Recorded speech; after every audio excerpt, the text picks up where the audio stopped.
For today's cup of coffee, we were just discussing brain glitches.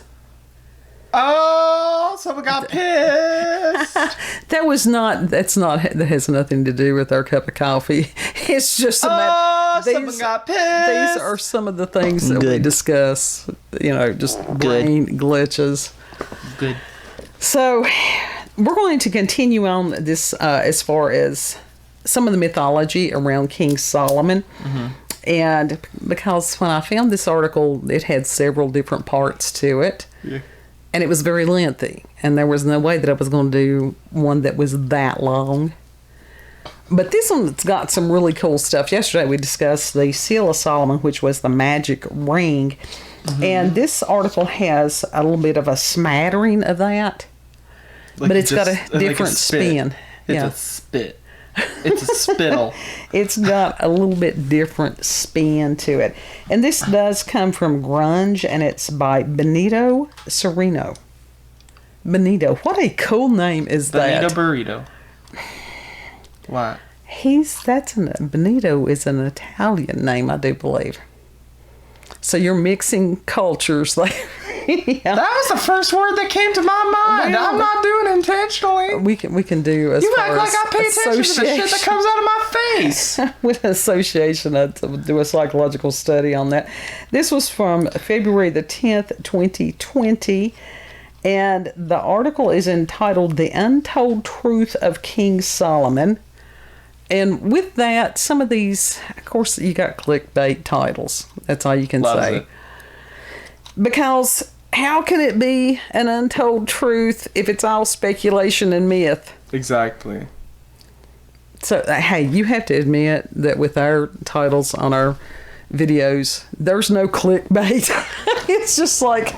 I don't know, some of them, and I'm like, you could title this, and then you title it something else, and I'm like, what?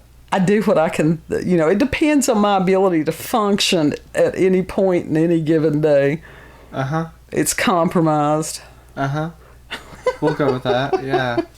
Anyhow, it says, to catch everybody up on that, because some people may not have seen the other one. If you didn't see the other one, go back. It was more specific to the Seal of Solomon. And he was, of course, the ruler of Israel who lived sometime in the 10th century BCE, and in the 3,000 years since then, his name has become synonymous with wealth, power, and wisdom. And he was renowned for his judgment and knowledge that powerful figures such as the Queen of Sheba would travel, and they're saying the world, it may have been the known world, just to meet him. The known world. The gnome world, that's a different one. She came back with a pointy hat. Yeah. Actually, there's theory that she came back pregnant. That's from the gnome. Not from the gnome hat. Obviously, dude had 1,000 wives and concubines. So he apparently was busy. So what was one more added to the mix? Who knows? There's a lot of things on this stuff. And, of course, legends of his accomplishments pervade both Jewish and Islamic folklore. God. Hi, it's me. Telling of his dominion over demons, jinn, animals, and all the powers of the earth. And within this, and I did skip this in the article, you can go and read who he was. He was the second child of King David and Bathsheba. Mm-hmm. Bathsheba was the one that was bathing on the rooftop. Why? And that King David saw her as a matter of an adulterous affair. Then, she got pregnant. So her husband was a soldier. And because of his guys was still out on the battlefield, he refused when David sent for him to have some R&R. And he stayed outside. He did not sleep with his wife because, like I said, his other guys were out in the battlefield. Mm-hmm. So that plot was foiled. So King David had dude put on the front line expressly to be killed. Mm. So let's add a little bit of murder in with the adultery. Yeah. And so it was one of those that baby... Scandalous. That baby died. That was the product of that. And because, and probably, this is going to sound horrible, sometimes children, as they are in the womb and stuff, if there's horrible things that happen to the mother, that can be passed on to the kids. Yeah. So, that kid may have been a hot mess. Disgusting. Had he lived. But so Solomon is the second kid out of that group. And Solomon's wisdom wasn't something he was just born with. First Kings explains that, this wisdom came from a gift from God, and that Solomon fell into a sleep, and the Lord appeared to him in a dream, and he offered him anything that his heart desired. And it says, following his father's example of righteousness and faithfulness, Solomon shrewdly asked only for the wisdom to govern justly and to discern good and evil. That's a wonderful thing to ask for. Yeah. And so God granted him that. And, in with all this other stuff, he had the wealth. Mm-hmm. Because if you got wisdom, you can have wealth. Yeah. So this goes into the mythology here and says the Jewish Encyclopedia reports that Solomon understood the languages of animals and birds, and that he could determine a person's guilt simply by looking at them without a need for a trial. What is it? Yeah, that's some pretty good discernment right there. It says he also once resolved an inheritance dispute involving a man with 2 heads, claiming that he deserved 2 shares of the estate. 2 shares, 1 for each head. Uh-huh. Who knows? One well-known story was about him triumphing in a battle of wits against the Pharaoh of the Egyptians, a people who were themselves renowned for their wisdom and guile. As the story goes, as Solomon was preparing to build his great temple, he sent to Pharaoh asking for him to supply him with builders and architects. And Pharaoh thought to cheat Solomon by sending only men his astrologers had determined would die within a year. And this didn't fool Solomon, though, whose discernment allowed him to see the men's fates just by looking at them. As such, he sent the men back to Pharaoh with coffins and burial shrouds in tow, along with a letter saying that if Egypt had such a shortage of coffins and shrouds, there was no need to send all these men to get them, that Pharaoh could have just asked Solomon directly. Now think about these dudes, and they're like, I'm screwed. Yeah.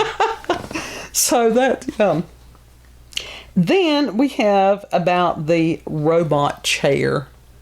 Robot chair. Yeah, like I said, these were things I had never heard before, so I was fascinated.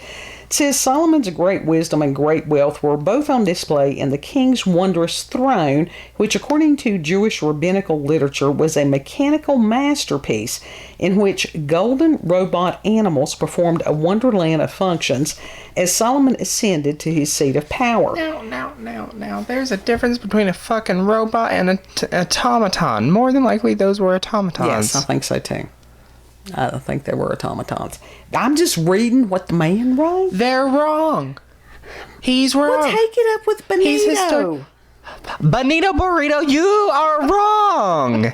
Anyhow. Robots take electricity. Automatons work purely mechanical. Right. And clockwork. The Greeks and stuff like that had a lot of those things. I can't remember what that one architect was, but he had some brilliant ones. They had automatic doors and stuff, so it wasn't unheard of during that period of time. It says the Jewish Encyclopedia describes the throne as set atop a series of stairs which bore dozens of golden animals, including lions, eagles, wolves, tigers, camels, and peacocks. As Solomon reached the first step, a robot ox, I'm going to call it robot because that's what the man wrote, stretched out its leg for him to lean on, and each successive step, animals did the same. When he reached the top, robot eagles lifted him into his seat. When he sat down, another robot eagle placed the crown on top of his head, and robot lions and eagles provided shade. A robot dove would then descend and place a Torah scroll on his lap, and Solomon would rest his feet on a footstool made of sapphires brought to him from heaven by a demon.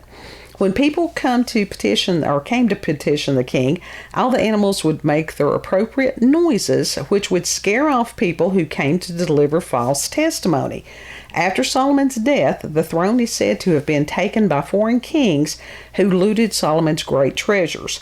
However, none of them knew how to use it properly, and multiple kings and pharaohs found themselves crippled by Solomon's robot lions.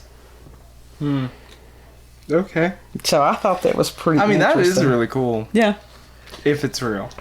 Right. Well, that's the whole thing about to ponder these.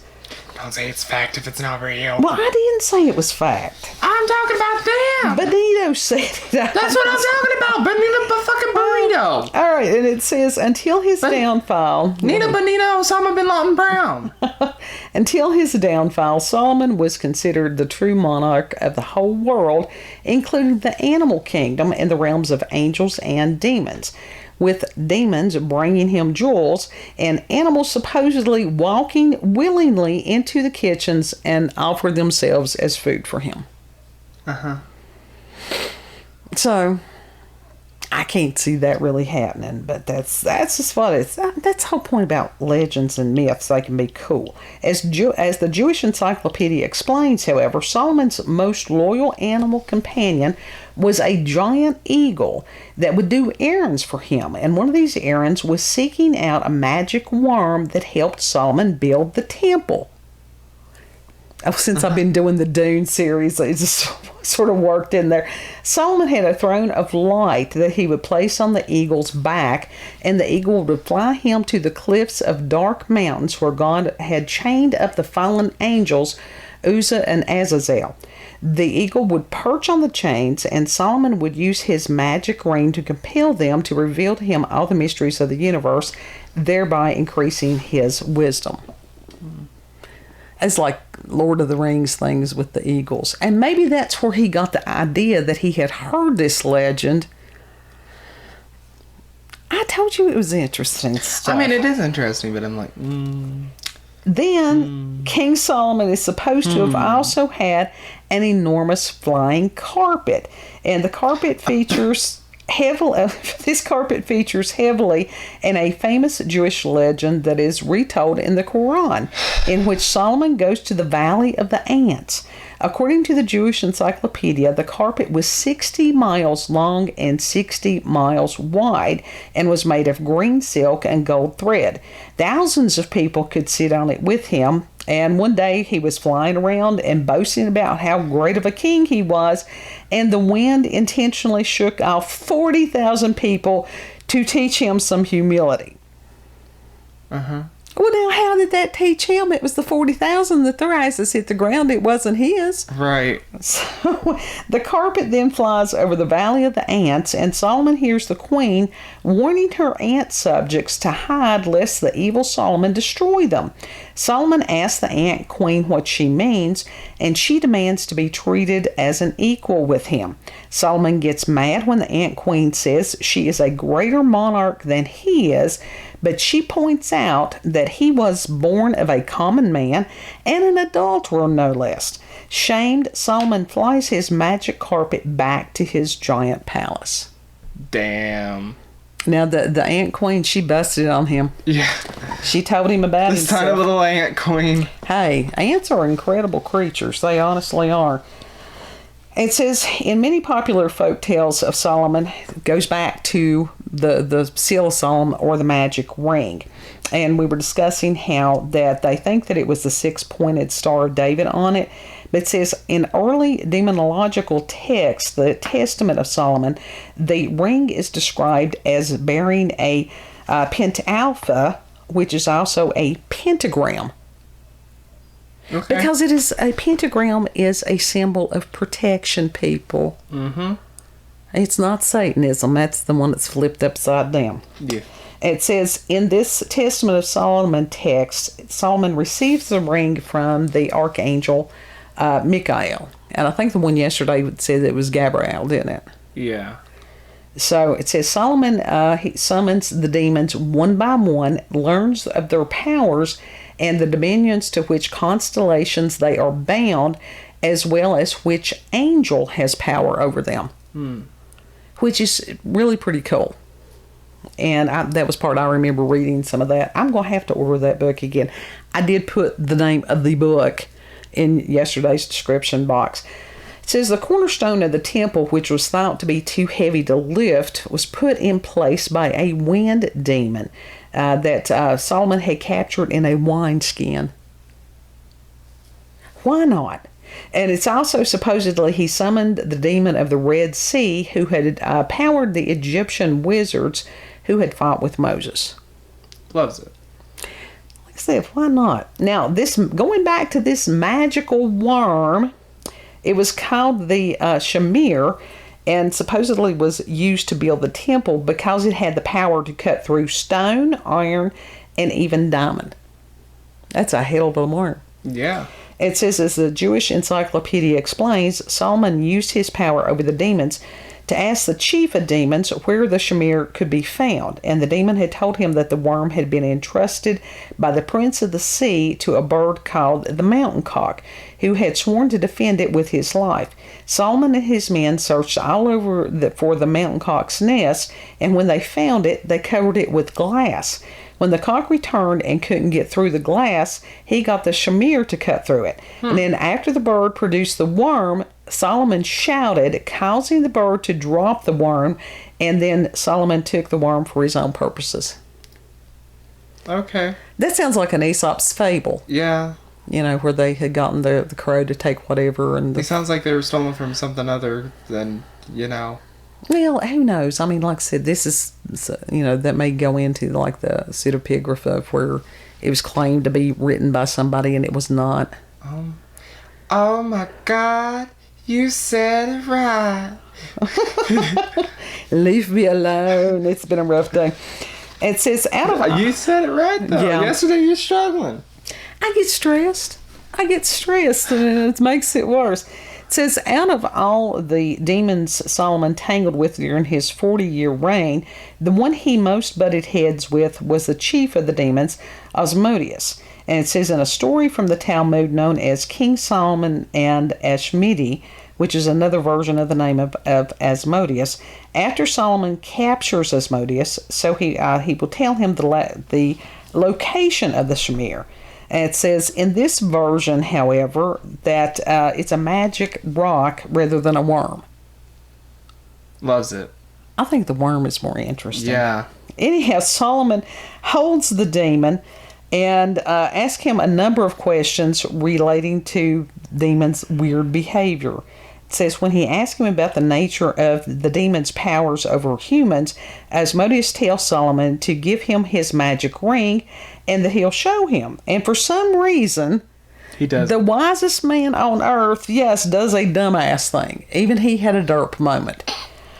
And so when he gave Asmodeus the ring, the demon swallowed it. And it says in some versions he threw it into the sea. And then he hurls Solomon over 1,000 miles away. And Solomon, without the signs of office, is forced to live as a beggar while Asmodeus assumes the throne of Israel disguised as Solomon. And says the only sign of his true identity was his demon feet, which he kept covered at all times. Okay. This is why wearing flip-flops is better. People can know whether you be demon or not. This is why you don't let people borrow your jewelry. Yeah, true. That is true, too. It says the real king eventually made his way back to Jerusalem. And it says in some versions, after finding the ring in the belly of a fish that he had bought in a far distant city, and that using either his ring or a chain engraved with the name of God, he drove Asmodeus away and resumed the throne. Now, it's interesting because within a lot of this particular myth, there's all kinds of other myths and fairy tales and legends and stuff that you can find. Mm-hmm. And it's like, which ones came first? Right. So it's pretty cool. And then according to this, it says Solomon's great wisdom, wealth, and magical power was all contingent on his continued faithfulness to God. Now, this is not myth. This is how it's supposed to be written. And as soon as he abandoned that, he lost God's favor and incurred his divine wrath.